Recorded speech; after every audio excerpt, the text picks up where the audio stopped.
Welcome to the coffee break. Hey guys, it's the 14th of May, 2020. I feel like I should be having a nap. I'm not surprised. I'll have to settle for coffee. Yeah, I was going to say, coffee. You're going to need a lot of coffee. Yeah, I'm already shaky. I'm not surprised. How many cups you had so far? Oh, how many pots? BP9. Don't limit ourselves. Come on. Oh, excuse me. Yeah, I remember 20 years ago, I was visiting my parents, me and my brother, and they made some coffee in a pot, and they were in the kitchen going to fix something for us to eat. While me and my brother was in the living room and drinking coffee, and while he has had one cup, before they were finished bringing stuff out, I have already emptied the one pot on the table. On yesterday's coffee break, when Robbie was getting ready to shut us down, just before he shut us down, because Solbu, you were lurking yesterday. You didn't have much to say, but I was steaming yesterday. I'm sorry, but I was trying to throw a smart comment out your way to say, oh, Solbu, that was a video that I recall seeing, but Robbie cut us off before I. Oh, sorry, man. I really hate to cut off the punchline. I don't care. It's not a problem. It's no worries. I'll say it to his face. I don't care. It's all good fun. So. So hi today. I see Peter, BP9, Solbu, and Ron. Hey guys. Oh, hello, Ron. I didn't see Ron. I need to go over to the other screen. There he is. Back in his living room. Hello. Yeah. Hello. So yesterday was a fun day for me. Exciting, maybe. Oh boy. Our main server was and is still a subject of DDoS. The DDoS. Oh. Yeah. So they are attacking our DNS server. We have 27-bit of IPv4 addresses. So this box has 32 IP addresses that we can do what we want with, in addition to the one main. So the 33 IP addresses. We have a few services. And someone started to attacking our DNS server. So I got started to get email from Nagios that there was some high load on our server. There almost never is any high load. So after a few hours, it took a few hours before I noticed that I had an email. So I was trying to block, and for a few minutes, for an hour, so I ended up blocking the entire internet from resolving the PTR records for our IP addresses. Oh dear. So it turned out that they are attacking only the 32 IP subnet and not our main IP address. So our bind server is only responding to one of the to our main IP address, to localhost, and one of the 32 IP addresses. We have segmented out 8 addresses for virtual servers. Now, I know Robbie's going to suggest like PF-Sense or something like that to say if somebody tries to hit the machine in a bad way, they get banned right away. Is that something you would even consider or no? Yeah, this is a server which is located already located in a data center, and it is the only one we have. So if we were to put another box in front of that in order to block that, it will double our server hosting cost. So. My 4U server that I had, remember I told you boys about that? Yeah. When I had it co-located, because it had so much space, I actually mounted a hardware firewall inside the chassis. So the Ethernet was plugged into like just a dongle hanging out the back, like a keystone jack, and then that went into the firewall, and then that went to the motherboard. So So you mounted yeah, the firewall device inside the for you. Yeah, double-sided case? carpet tape to the lid. Oh yeah, hey man, whatever works. Yeah. That works. Yeah. It works real well. Nice. 4 years That's ago, brutal. we switched out our server. We had a 2U server, and that old server, I looked it up a few weeks ago. The BIOS for that server was from 2000 to 2004. So we had that running from 2006 until 2016, and it was Eric who configured it, and he rode. He had 8 hours on the bus with the the machine going to the data center in order to plug it in, and it was a desktop system where he was where he got a deal on a 2U chassis. So he adapted it into a server? Yeah, but the problem is that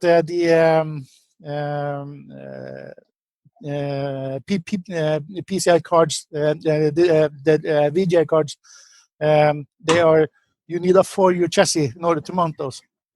Right. Yeah. So we had a 2U chassis with a 4U VGA card plugged into that. Yeah.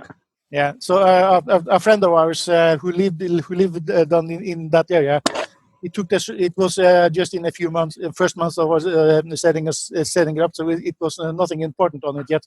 So he took the server home, and during the weekend the PCI card itself is fit fine in a 2U chassis. So the added metal bar that he twined it around the metal backplane on the top backplane. So yeah, what I would do that in a VGA case like card that, was never again to leave that server. no, what I would do in a case like that, you can buy PCI Express extenders. So you can actually get like you plug it into the PCI Express, and then it has a cable, which is usually like a USB 3 cable, and then you can just mount the card anywhere within about 6 inches. Yeah, if we were to do that today, it's a flexible cable. We would do so. Crypto miners. Then you have to know that you can do that in order to have the idea of doing it. So, and we didn't. Deep thoughts by Solbu. Yeah. You have to know you can do it to have the idea of doing it. I just think it's funny that your colleague rode the bus with the server in hand. Normally, normally, in the States or probably in Canada, I'm not sure how the public transport system is in Canada, Robbie, but the public transport system basically doesn't exist here in the States. There's a few big cities, really, like New York and Los Angeles and maybe San Francisco with the BART, that have some public transport infrastructure, but most do not. Most rely on their cars to get from one point to the other. Even in the small town of Bracebridge, where Becca and I grew up, there is what's called a trolley. And it's decorated to look like a Santa sleigh, and quite often is driven by somebody who looks exactly like Santa Claus. Like me, and it would drive around town, and it would just ring its bells, and anytime you wanted to get on, it was just a free trip around town. Nice. So here in Barrie, though, we've got a full transit system, and it'll go all the way to like. I hesitated to include San Francisco because they have the BART, and I don't know if that counts as a full-blown public transport system or not. They have the rail cars, don't they? The trams, same as Melbourne does, actually. Yeah, that's true. Good point. Yep. I remember BP9 mentioned find it funny that my Eric was on the bus with the server. When he was on the after he had mounted it on in the data center, and while he was waiting for the bus to go back, he was contacted by some a guy who was influenced by alcohol or Oh boy. something to that effect. Oh He had boy. he asked him if he was interested in a deal. He had a laptop that he could sell for $20. Oh no. Yeah. Oh no. So, No. and he knew right away that this was most likely a stolen laptop. Yes. Yeah. So what he did was that he immediately started showing some interest and asked questions about and was shown how it worked and so on. And while he was entertaining the drug addicts who needed some money, Mm-hmm. he sent a text message. This back in 2006, he sent a text message to the police in Oslo, saying that he was on the rail station, on the bus station, and there was this guy with so and so. And after a few minutes, he was approached at the bus station then? Yeah. He was approached. He had the laptop with him at the bus station? Yes. So so after 5 minutes or so, the two officers came, and the laptop was indeed stolen, and he was given $200 reward for reward. Yeah. Nice. And that $200 paid for the bus trip both ways, and and then he could buy with that he could buy a Pinebook Pro. Yeah. Well, yeah. Could do something. Tomorrow, I might not be here. I'm going down to the hospital to get a new valve. Okay, Peter. Oh boy. Okay. Is that invasive or is that something external? It's external, and I have to. I had to push it a wee bit because they basically told me that I have to wait 6 months. And I was in a bad situation in terms of life wasn't particularly very good for the last week or so, on and off because of the problems I've had. So I started pushing with the authority somewhere, and they finally got their fingers out and do it tomorrow morning at 9 o'clock.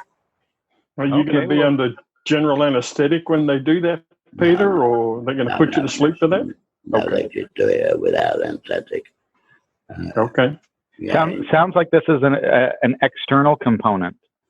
Yeah, it is an external. It's a basically. So they just have to install it for you, take off the old valve and put in the new one. Painful when they do it because they push it and shove it. We had a deaf nurse that did it, and she couldn't hear what you screamed every time she was pushing it down your throat, you know. She was deaf. Yeah, that doesn't sound fun. No, it does not. She could hear what you were screaming. I don't think that was my joke. Anyway, that's true. She was deaf, but I'll get in the box tomorrow to do it. So all right. Well, wish you all the best with that, Peter. I hope everything goes well. Yes, sir. It's not Good too luck uncomfortable with that. for you. Mm-hmm. Yeah, I was with M&A today. We have a show GP9 something.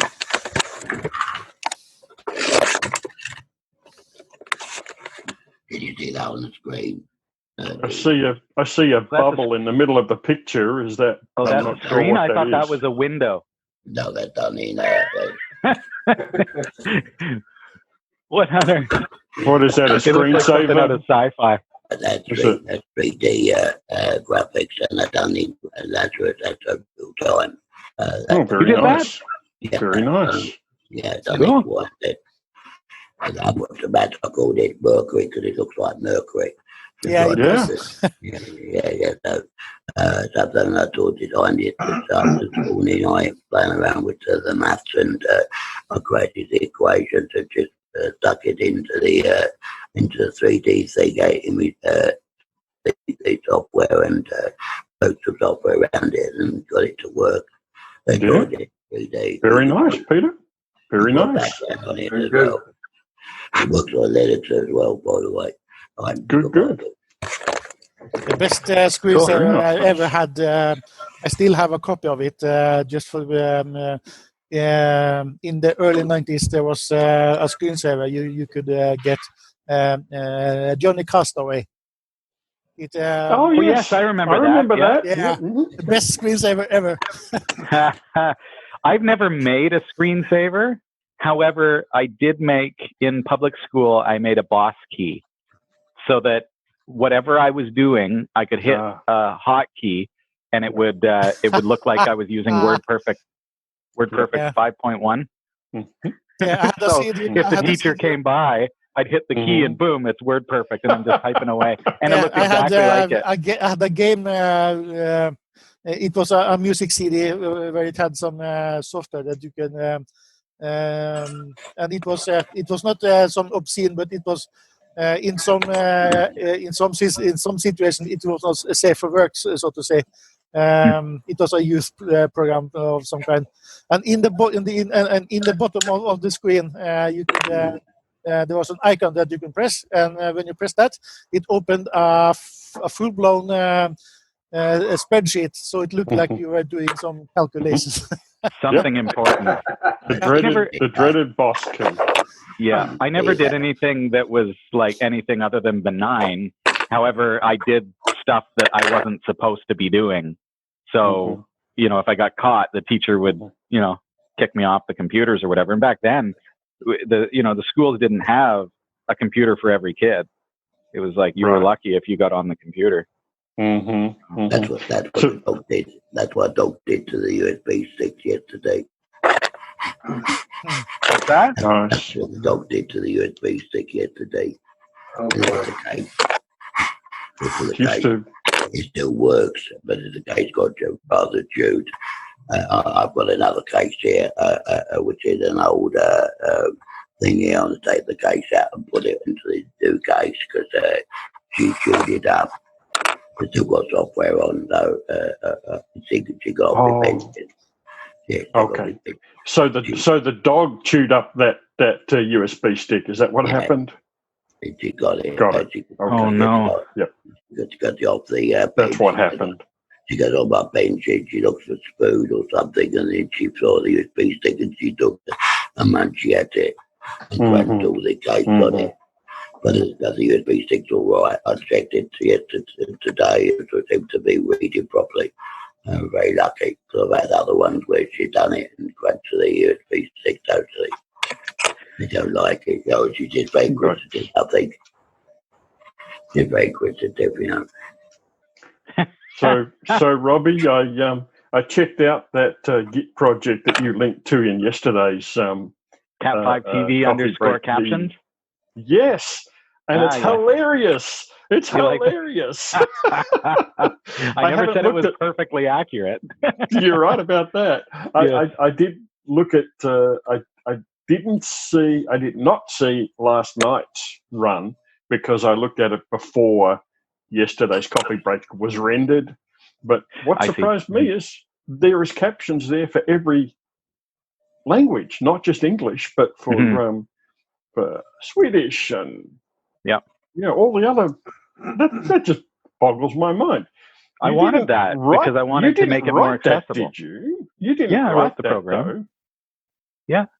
To do I'm using just to provide that to the community, so people who are not English speaking can still follow the show. So you'll notice not only are there transcripts, but there's also SRT time codes. Yeah, time codes. VBT or whatever. Yeah, right. So you can use those for closed captioning.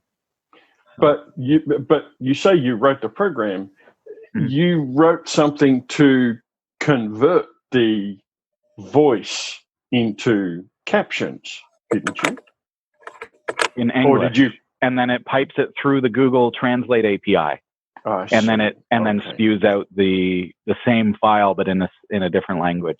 Nice. So, and I think I do that for something like 60 or 70 languages.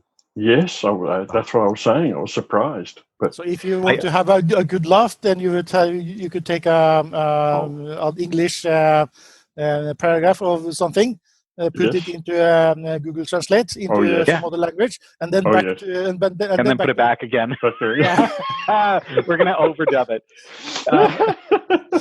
Go and check it out and see what the Norwegian translation of today's coffee break is, and find out I can't how read accurate Norwegian. it is. I can't read Norwegian. Sorry, Solbu, you'll have to. That's your job. You'll have to do that. And come back to us tomorrow and tell us how accurate it is.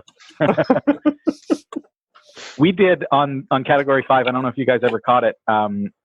Hillary and I did a bad lip reading, and we also did a newscast where I remember that. It was actually Carrie Webb returned to us for the day.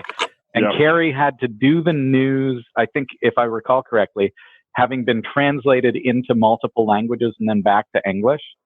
And she had to not only I think she was lip reading, wasn't she? Wasn't she lip reading Sasha? She had to also lip read Sasha at the same time to try to figure out what it was that she was saying. It was just... It was a hoot. It was a hoot. I was rolling on the floor laughing when I was watching that one. It was funny.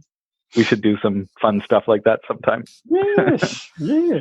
Bring back all the old crowd and see what they're up to. A Norwegian artist did that with one of his CDs 22 or so years ago. The very first track of his first album, he had a 40-second intro as if he was going to do a live session or something. And then there was this big announcement and ladies and gentlemen, blah, blah, blah. And there was someone translating. She was not translating correctly, and that was part of the... yeah. It's fun to watch. The funniest experience I had with translating live was I was at a church, visiting a church in Trondheim. And there was he lived on Iceland, so he spoke Norwegian quite well, but not enough that he would risk preaching in Norwegian. So he had someone translate, and at least 3 times during the service, and while the translating was translating, he said, "No, that's not what I said." It's funny to watch people who do signs, and that was not a valid sign. I probably just swore at somebody. I didn't mean to. But when you're signing for the deaf, they often have, you have people standing up and doing a presentation, then you've got somebody signing off to the left or right. Yeah. But if whoever's doing the presentation is just speaking nonsense, the signer eventually just gives up. So I'm done. I don't know what to do now. That's hilarious to watch. In a few years ago, there was a Summer Olympics in South Africa, where they had some press conference and presentations daily. And there was this in case it's not clear, Solbu saw this in a video. I was going to say it, but I thought, no, I better not this time. I did not see this on video. I saw this on TV. Close enough. Same general technology. Yeah. But there was, this was the official Olympic broadcast. And during everything that they had some speaking done, they had a sign interpreter in his own room doing sign language. And after the Olympics, it was discovered that the person doing the sign. Oh yes, I remember this. Yeah. He did not know anything sign. He was just. He just was there. Just doing all kinds of crazy gestures. Yeah, no. This is basically what you just did, BP9. Yeah, pretty much. He was likely paid to be there. That was something else. Well, it would sign language. If you do something like that, it means if you do it slightly different, it means lesbian. Which is quite what my cousin Steph, so he told me that one. So if you do something like that, it's King of England. If you do something different, it's slightly different. It to be something a lesbian. And I thought that was quite funny, really, in my funny way, yeah. One of the problems. Get over a lot of trouble. I told my cousin you could get over a lot of trouble if it's the wrong sign language. And one of the problems with doing sign language is that a sign language in America is not the same as the Norwegian sign. So they have their it's right. ASL, yeah. So I think that's one of the reasons that they almost didn't notice it until the games were over, that this guy did not know anything what he was doing. Fake it till you fake it till you make it. That's how it works, right? Yeah. Well, gents. Oh, Robbie, 5 more minutes, please. Start cleaning up. They show last night, Robbie. With their show last night, I went to bed with their show last night. Yeah, you went to bed before the show? I don't blame you. Well, it would have been 3 o'clock in the morning your time, Peter. So I would have liked to go to bed before the show yesterday. Yeah, I heard that. I heard that. Before o'clock here, so I fell asleep on the couch. Yeah, so you didn't even make it. Yeah, I hung out for that. I was having a hard time, Robbie. I was trying to figure out: do you just want to go home and give up for the day, or do you just want to keep getting the encouragement? I mean, I don't know what to do. I mean, hey, it had to go out. I felt bad trying to encourage you because I was worried that you were just so tired, you were just done with it and getting sick and tired of it. So I didn't you probably saw on my face by the end of it, I was a little bit on that. Oh yes, like okay, I gotta go. Tell. Yeah, I could tell. Gotta leave. Yeah. You're a bit jam cracker to that, Robbie. What was that, Peter? Did anyone catch that? I said you looked a bit jam crackers. Jam and crackers? I don't know what that must be rhyming slang. That must be rhyming slang. I don't know what that is. Rhyming slang, London slang, yeah. Sorry, I've been a regional slang that I'm not familiar with. Probably another word for knackered or something. Tired. Yeah. You could say that. Mm-hmm. Okay. Yeah, it was a long day because I started work. I start work at 6 a.m. and didn't finish until 1 a.m. So that's a long day. That's a long day. Yeah. Don't like doing that. So. Well, Robbie, get you some sleep. You need it. Yeah. Well, I'm at work, so. Well, tonight when I get home, right? Yeah, right. Could you imagine? Just sit at my desk. Yeah. What you working on, Robbie? Yeah, I was working on the show up until 1 o'clock. Yeah. All right, guys. Well, I'm going to keep the coffee flowing. So have a great afternoon. We'll see you tomorrow. Thanks, man. Enjoyed care, it. See you later. Bye-bye. Bye.